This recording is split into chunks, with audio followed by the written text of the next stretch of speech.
Hello, and welcome back to Whisper with me, ASMR.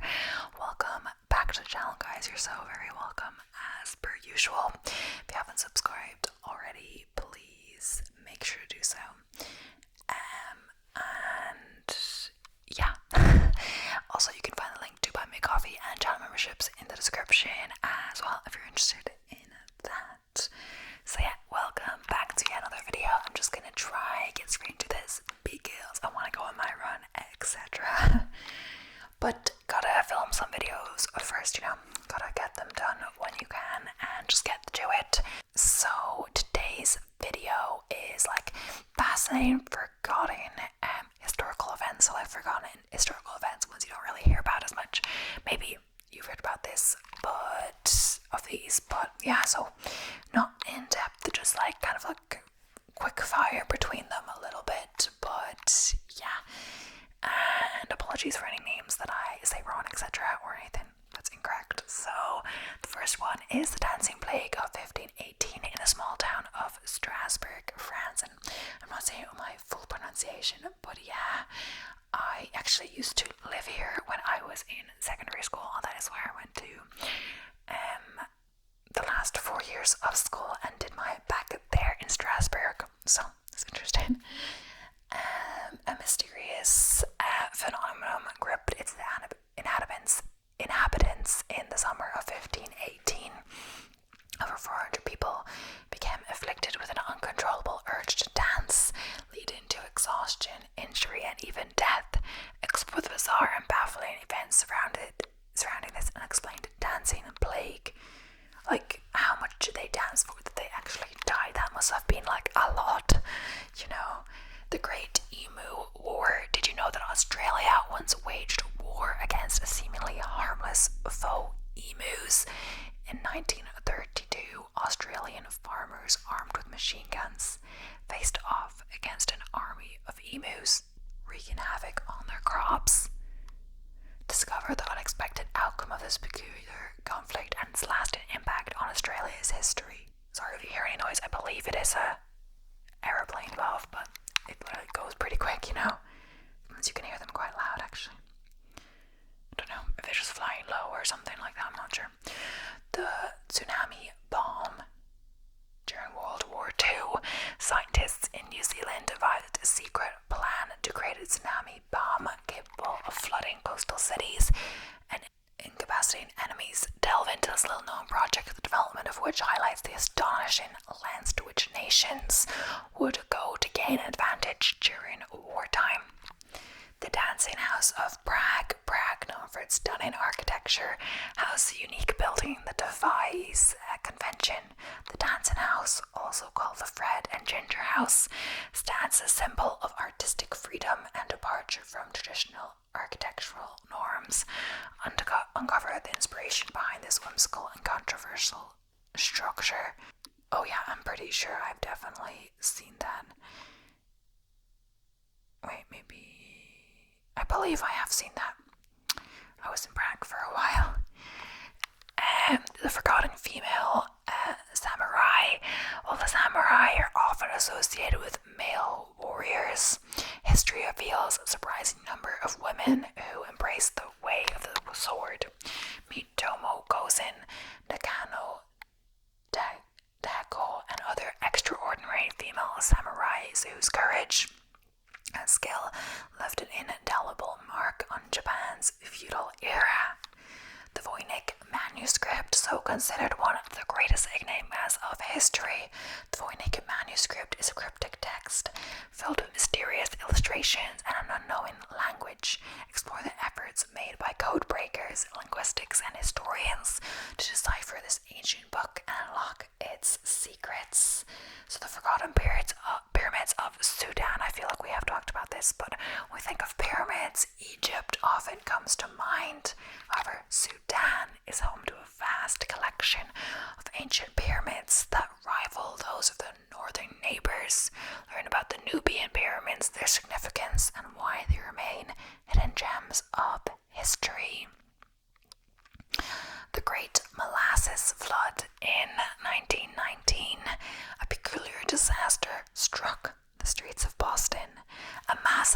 of molasses, uncover the astonishing story of how a ruptured storage tank unleashed a deadly tidal wave of sticky syrup, causing destruction and claiming lives in one of history's most unusual accidents. The female computers of NASA, long before computers as we know them, a group of brilliant women played a pivotal role in calculating complex equations for NASA's space missions.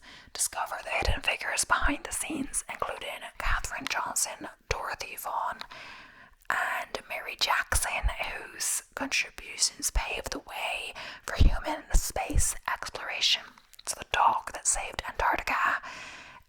Meet the courageous and loyal Antarctic explorer who accompanied the Norwegian expedition to the South Pole in the early 20th century.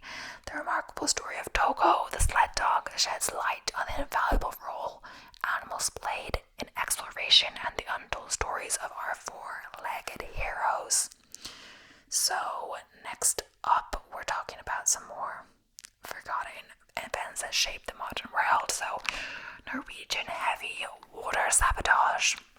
When developing nuclear weapons, one must acquire a large quantity of heavy water or deuterium oxide. It is used to produce isotopes for nuclear weapons, namely plutonium-239. A fertilizer production plant in Norway had been producing heavy water since 1934 at the rate of 12 tons per year. Recognizing that German scientists were trying to create a nuclear weapon, Allied special forces alerted Norwegian resistant groups in 1940, encouraging them to destroy the facilities. Despite a number of failures, saboteurs managed to destroy the German supply of heavy water in 1943. In 1944, a single Norwegian commando managed to sneak onto a ferry carrying heavy water and sink it, finally undermining Germany's plan to acquire nuclear weapons. Germany had the scientific ability to generate a nuclear weapon. They simply lacked the materials. Had it not been for the Norwegian resistance, Germany may well have been able to create an atomic bomb, altering the war and changing world history. Okay, wow. So next up is the Spanish flu. In 1918, the world rejoiced at the end of the World War. Unfortunately, a far more sinister form of death was beginning to take lives. Spanish influenza. In 2 short years, the virus killed between 50 million and 100 million people. Wow, that's actually crazy. It is said the Spanish flu killed more in 25 weeks than AIDS has in 25 years, and more in a single year than the bubonic plague killed in a century. The outbreak gave modern scientists the first true look at an epidemic, paving the way for great advances in medicine. Furthermore, the massive influx of patients led to a boom in the medical field, increasing the pay for doctors and encouraging many to enter the profession. A trend that continues to this day. For better or for worse, the Spanish flu introduced the idea of medicine for profit to the world. The expulsion of Christians from Japan.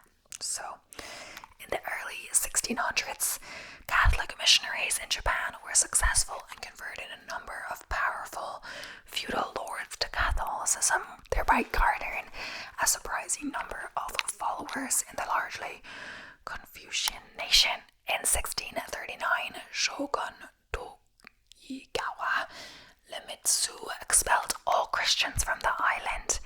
In fear of the growing Catholic population and the rebellions that these groups were causing, had Tokugawa not expelled the Christians, it is likely that, with time, a Catholic shogun would have risen to power. Allegiance to the Pope may also have fostered an alliance with France and Spain, and Japan being on the side of France and Spain during the 7 Years' War against England, it is likely the British would have been defeated. Such a defeat would have made the colonization of America by the British unlikely, reshaping the world as we know it. So the Haitian Revolution, so known by the French as Saint-Dominique, I'm not sure if that's it. The Caribbean island nation of Haiti was founded following a violent slave revolt that lasted from 1791 until 1804. The island was prized by the French as its sugar cane proved to be a lucrative crop among the wealthy in Europe. More importantly, Napoleon used the funds from these sugarcane plantations to establish a foothold in Louisiana. Unable to quell the rebellion, Napoleon was forced to abandon his hopes of establishing a new French empire in the Americas, as he now lacked the funds to do so. In debt after 13 years of fighting a war against the Haitians, Napoleon sold the American government its Louisiana territories at a remarkably low price. What is now known as Louisiana Purchase not only did the Haitian Revolution help form the modern day United States, it also prevented France from building a new North American empire. The Bretton Woods Conference. So in 1944, with World War II beginning to wind down, 730 delegates from all 44 Allied nations met at a large hotel in New Hampshire. The meeting was held in an attempt to outlaw practices which are agreed to be harmful to world prosperity. In short, an international banking system was established. Following the meeting, the International Monetary Fund was founded. All currencies were required to be convertible for trade, and exchange rates were modified so that one nation would not be favored over another. The ideas founded at this conference led to the development of the World Bank. In short, the international economy we now reside in and occasionally enjoy can be traced back to a meeting in the backwaters of rural New Hampshire. So the Crimean War pitted the Ottoman Empire, the French Empire, and the British Empire against the Russian Empire in 1854. Although the Allied forces won the war, the Ottoman Empire was forced to take out massive loans from France and England. 60 years later, still heavily indebted to the French and English, the Ottomans chose to side with the Germans in World War I, in the hope that a victory would nullify their existing loans. Unfortunately for the Ottomans, they were defeated, and France and England were able to enact their revenge upon the failing empire. This split the empire into a number of nations, created new borders and political entities. This, in essence, formed the Middle East as we now know it, and it sowed the seed for many of the problems we find in that region today. So, Admiral Matthew Perry opens trade with Japan. Not Matthew Perry, who is, rest in peace, now dead from France, but of course, different Matthew Perry. So in 1854, following centuries of Japanese isolationism, see number 8, American Admiral Matthew C. Perry successfully encouraged Japan to open up to foreign trade. Still essentially a feudal nation, Japanese leaders began to comprehend the massive technological abyss which lay between their own nation and the industrialized world. In their attempts to rapidly modernize, they needed to form an empire, since they required vast stockpiles of resources which could not be procured from their home islands. This led to a Japanese invasion of Korea, which was at that time a vassal state to China. Japan sided with the Allies during World War I and continued to expand its territories following the war. In 1931, Japan invaded Manchuria, outraging Western nations. In response, Japan withdrew from the League of Nations in 1933. In 1937, Japan went on to attack China and the French Indochina in 1940. This led to the United States imposing oil embargo on the empire. Unable to continue their war efforts in China without oil, Japan attacked Pearl Harbor, setting the stage for the Pacific theater of World War II and ultimately ushering in the atomic age.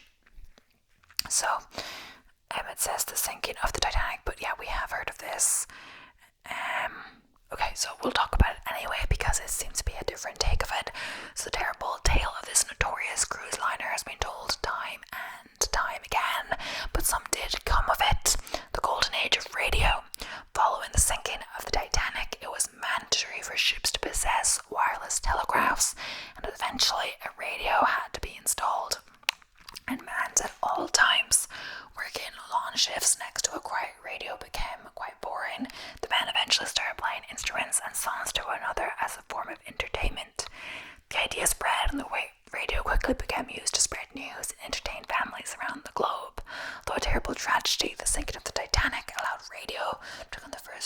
truly global form of entertainment. I'm not sure if we talked about that side of it before, So the Boer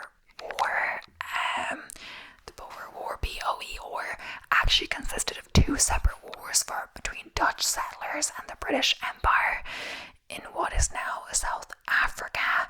The first war lasted from 1880 until 1881, and the second took place between 1899 and 1902. The second installment proved to be the most costly, as the British captured civilian populations and placed them in concentration camps, the first time they had ever been used by a modern power. The German Empire viewed the British as weak and openly supported the Boers and their allies. Insulted by the Germans and embarrassed by their inability to deal with the Boers, the British became more involved in world politics, strengthening ties with Russia and France while remaining hostile towards Germany. The animosity would continue to grow, ultimately coming to a head in World War I, which itself set the course of the 20th century. So the death of Ogedai Khan. In 1241, Ogedai Khan, the emperor of the Mongol Empire and son of Genghis Khan, passed away. Shortly before his passing, he had approved of a plan to invade Western Europe, aiming initially for Vienna, Austria, and continuing towards Germany, Italy, France, and Spain. The operation was to be carried out by Batu Khan. Upon Ogai's death, a number of Mongol princes held an election and chose Guyuk Khan to lead the emperor, but not before 5 years had passed. By the time Guyuk was in power, Batu felt too old and weak to invade Western Europe, and the Mongol Empire would never again come close to conquering the region. At around the same time, the basic idea of modern banking and the concepts of capitalism were being developed in Austria. A Mongol invasion at such a time could very well have ended these early forays into what is currently the most prominent economic system in the world. So we're going to move on to a few more.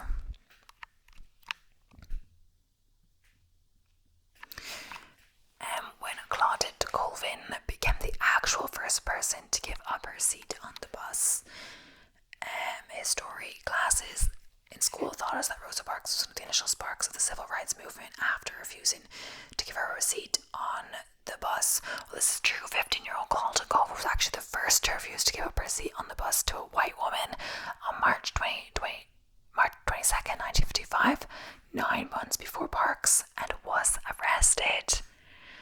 Los Desaparecidos, the disappeared. So in September 1973, Chile's then President Salvador Allende, I'm saying that wrong, sorry, was overthrown in a coup assisted by the US government, and Jean Augusto Pinochet took control. Pinochet was a violent leader who wanted to instill fear in anyone who opposed him.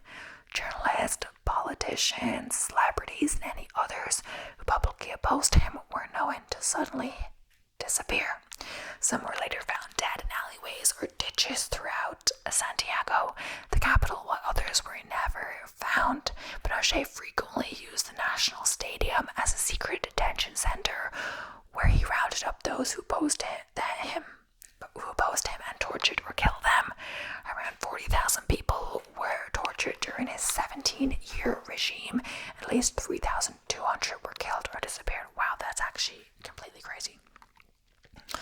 The role of Native American code talkers in World War I and World War II. So during World War I, many Native Americans from around 26 tribes were enlisted to fight on the Allies' side. German troops were extremely adept at intercepting and interpreting the Allies' code.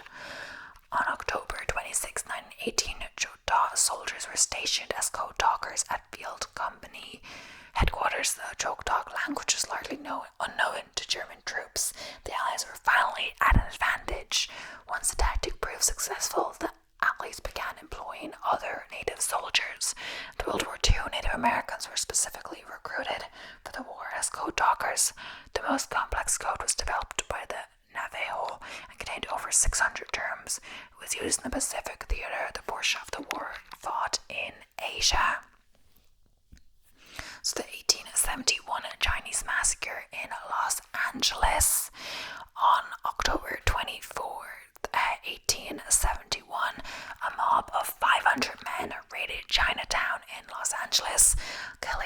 least 20 Chinese Americans and steal an estimated $1.5 million worth of property.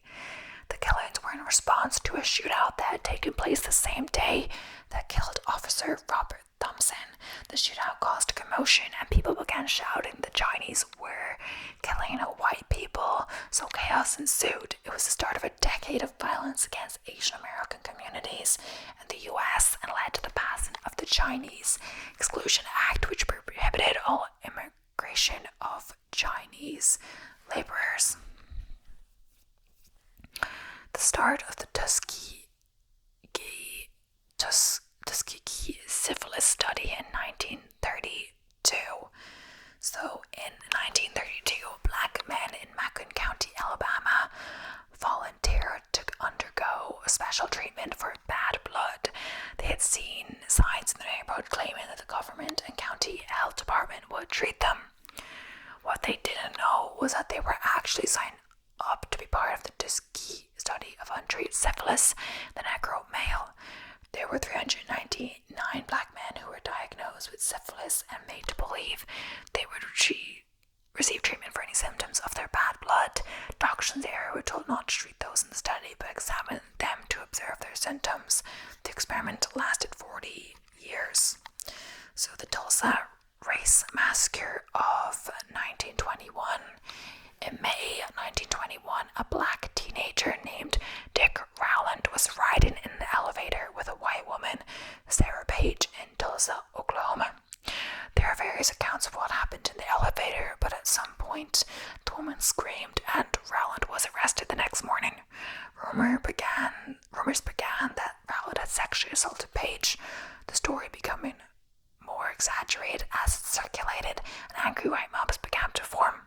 For the next 18 hours, white mobs began flooding into Tulsa's Greenwood district, which was considered the Black Wall Street of the time. Burning, shooting, vandalizing, terrorizing black homes, businesses, and people. It's estimated around 300 people were killed and countless more lost their livelihood as their homes and businesses burned to the ground. 1982 killing of Vincent Chen. So in the early 1980s, tensions were rising between white and Asian American communities as white auto workers began to feel the auto industry was being taken over by Japan. Vincent Chen was a 27-year-old Chinese American draftsperson who was celebrating his bachelor party on June 19, 1982. A Detroit strip club when two white men bludgeoned him to death. The federal trial of the two men convicted of manslaughter was the first civil rights trial for an Asian American. It's the Armenian genocide of 1915. Like many genocides throughout history, this one started because of religious disputes. Armenia became a part of the Ottoman Empire in the 15th century.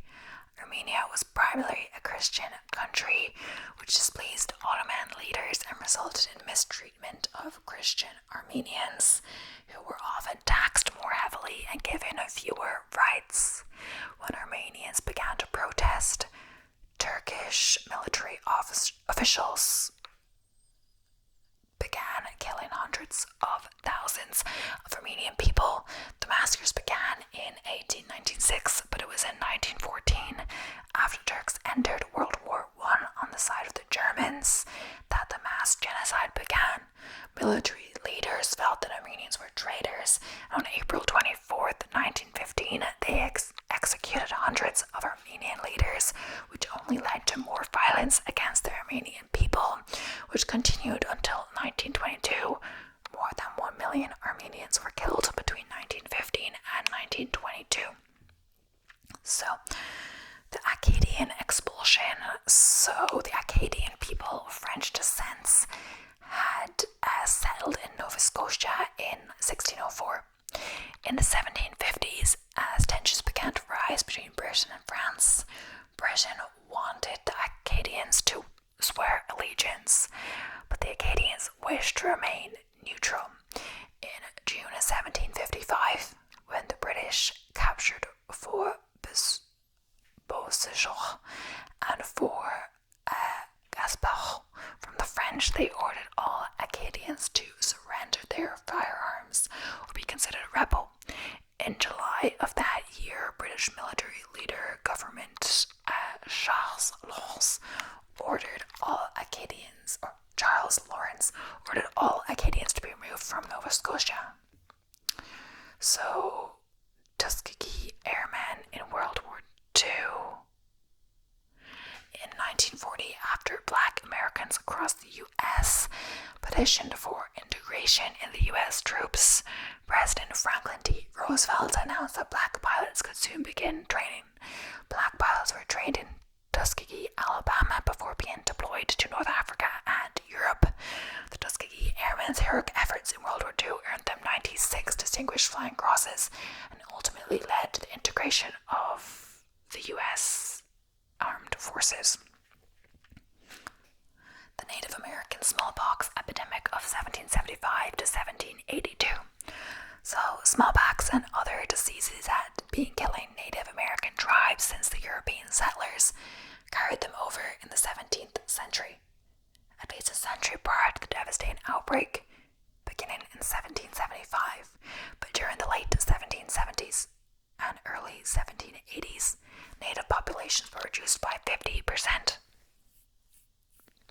There is speculation in recent history that settlers may have purposely gifted indigenous people with infected blankets as a form of biological warfare. So, the Iranian Revolution of 1979. This was a revolution that not only impacted Iran, but also set in motion other major historical events, including the establishment of Hezbollah, the Zayd Islamic political party and militant group in Lebanon.